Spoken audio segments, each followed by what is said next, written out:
For the Daily Sundial, I'm PJ Shahamat, and this is Sunset Sessions. I'm joined today by genre fluid artist Wyatt Blair. Hello. Hi, thanks for having me. Of course. Thank you for coming in. So I've seen videos of you singing, playing guitar, playing drums, playing bass.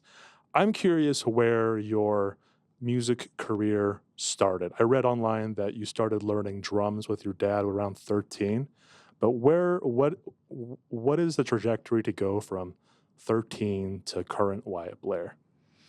That's a. I'll try and condense it. But my dad was a drummer, and growing up, there was drum sets all over the house, but I was not allowed to play them because they weren't a toy, and it just made me want to play them even more. So I think when I was around 13, 14, my dad started giving me drum lessons, and I just became obsessed. I was so into it, and uh, from about 13 to maybe 18, 19 years old, it wasn't really songwriting or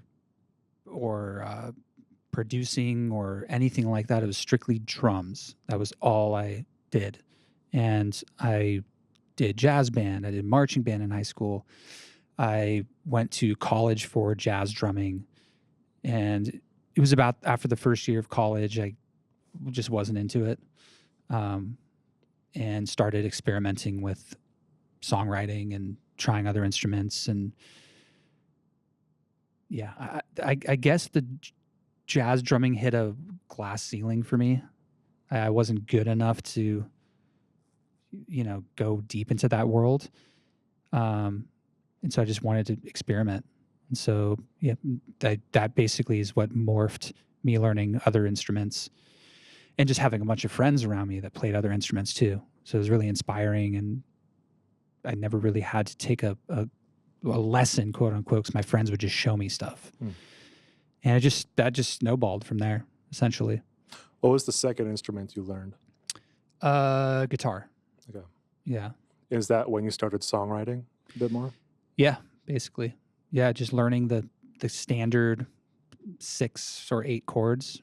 And kind of once you can play those chords, it just opens up this portal to like, oh shit, I like the way this one sounds with this one. And I like the way this one moves into that one. And then you just start songwriting. And you play guitar, then you know how to play bass instantly because the fretboard's the same. Nice. So you're from listening to your music, you have this kind of like nostalgic 80s-ish sound. And I'm just curious, what kind of gear do you reach for when you're making like synths? I saw online that you use a lot of plugins, a lot of Roland plugins. Do Yeah. you use anything else like a analog gear, or what kind of gear do you use? Yeah. It depends on where I am when I record, because I don't let gear ever get in the way of a song getting done. So sometimes I'll just use all plugins, everything in the box. There's nothing hardware, there's nothing analog at all. It's just software synths and uh, cheap, you know, 58 right into the computer. But if I'm in a situation where I have some synths laying around or some compressors or some really cool mics, if I'm working at I work at a couple studios, and if I'm there and I'm in the middle of writing something, then I'll use that stuff. It just depends where I'm at, but it's always the song. Never the gear never gets in the way of the song.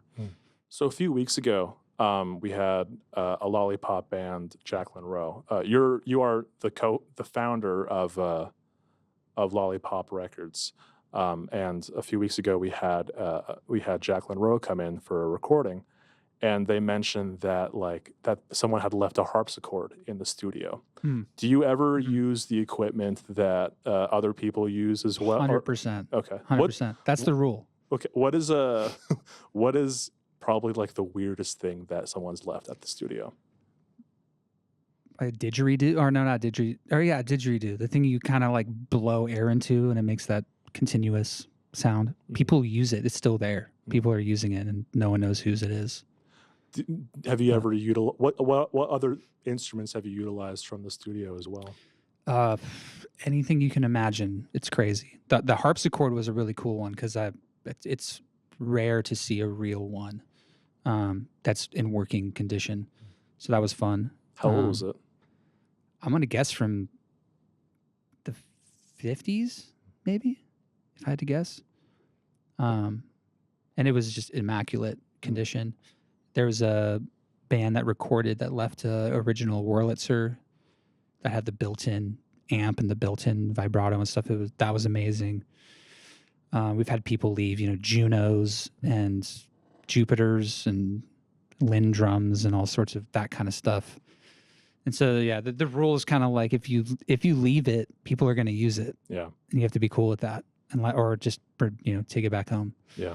And so, yeah, that's the nature of that studio. That's so cool.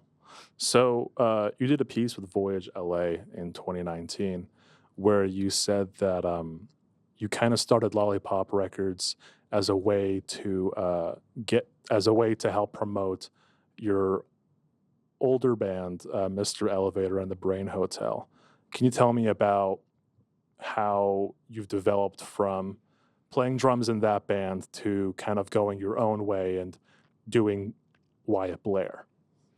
Yeah, well, what's interesting is originally I was trying to form a band for the first couple of songs that I wrote, and my bandmates that I was playing with, Mr. Elevator, were playing in my band, but it wasn't as fun as just throwing creative darts at a wall and seeing what could happen out of thin air. So it ended up becoming its own band in this whole different direction. But it's always been there. I've always, since 18, 19 years old, I've always been writing songs. And even throughout the Mr. Elevator and the Brain Hotel stuff, I was still putting records out and playing local shows and things like that. But Mr. Elevator definitely took priority, and I learned so much from being in that band and all the different people that we were surrounded by. So what's it like managing or being a co-owner of Lolipop Records and also being part of a band? Like, how do you balance the two? Well, it didn't work out too well when I was in a band and trying to manage the whole Lollipop thing. That's a big reason why the Mr. Elevator project kind of split. I just couldn't do two at the same time. Initially, the thought was I'm going to, put my own music out with my own label, because I don't know if I can say the F word, but F anyone else trying to control my music.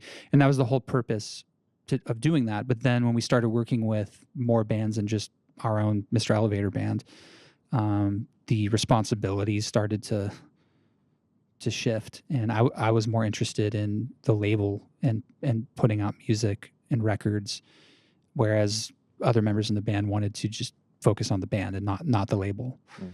So that's how that ended up, essentially. So Wyatt Blair is kind of like you doing it on the time that you have, basically.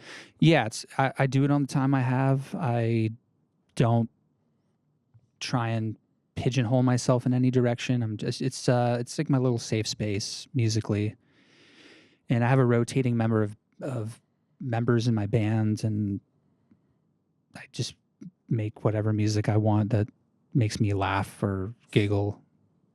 Yeah. So do you approach it in a way where you think that it's where you're trying to be a little funny, or how do you approach writing a song? I try and approach it with no approach, if that makes sense. It's like the one thing in my life, at least, that I can not have to use my brain too much. I can just turn that off and see what happens, just letting it come from somewhere within myself. And so sometimes there's a song that pops out that I like. I'm like, this is cool, and 90% of it is just trash, total trash. But it's fun. So in 2022, you dropped an album, and you have a song on there that stuck out to me called "Becoming a Woman," Hmm. and it stuck out to me because I don't think you have a vocal part in that song. I do not. No. So I'm curious why you took a back seat vocally in that song. It's really funny. That song, I never had a lyrical concept or any. I had no concept vocally, besides the music itself, and it was just this instrumental thing that I wrote probably 5 years ago. That was just sitting in my hard drive, and I don't know how it came across, but the artist that sang on it, named Belly Belt, got that file. So I think I sent her the file or something. She was asking if I was working on anything. I just sent her a bunch of stuff. And then she sent me a video of her singing along to the song with this whole idea of becoming a woman. And I loved it. I was like, this is amazing. Just you take it from here. And so she wrote all the vocals, all the lyrics, all the melodies, and I wrote the music. And I thought, oh, let's put it on the record. Why not? So what can we expect from you in the near future? I'm not sure. I'm not sure. I mean, I hope the label keeps going strong, and we're plan on keeping, putting out tons of records and trying our best to get all of these bands the attention they deserve. In terms of my own music, it's just a matter of when there's enough songs that I feel like aren't total trash, then it'll probably end up on a record at some point. But right now, I'm just dumpster diving, just looking through the crap. Awesome. Thank you so much. Yeah, thank you. Appreciate it.